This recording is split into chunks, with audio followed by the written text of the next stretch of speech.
आकाशगंगेच्या एका दूरच्या कोपऱ्यात एका गडद शक्तीने वेदांच्या पवित्र क्षेत्रावर हिंदूंच्या दैवी ज्ञानावर हल्ला केला।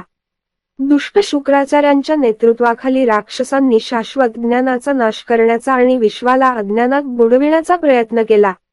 तेजस्वी प्राणी म्हणून अवतरलेले वेद या हल्ल्याच्या विरोधात ठामपणे उभे राहिले। ऋग्वेद त्याच्या लौकिक स्तोत्रांसह शक्तिशाली कंपनांनी प्रतिध्वनित झाला, तर यजुर्वेद त्याच्या पवित्र विधींसह दैवी शक्तींचा उदय झाला।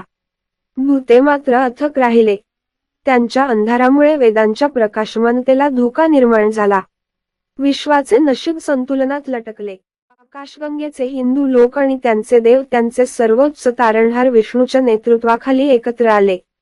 त्याच्या मार्गदर्शनाने त्यांनी पवित्र वेदांचे रक्षण करण्याचा निर्धार करून राक्षसांविरुद्ध प्रतिआक्रमण सुरू केले।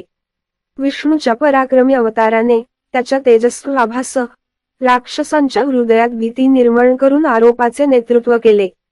देवी देवता त्यांच्या दैवी शक्तींसह त्यांच्या भक्तांसोबत लढले। त्यांची एकत्रित शक्ती अतुलनीय आहे। वेदांच्या सामर्थ्याने ओतलेली सूक्ष्म शस्त्रे राक्षसांच्या अंधारावर विजय मिळवून प्रखर प्रकाशाने चमकली।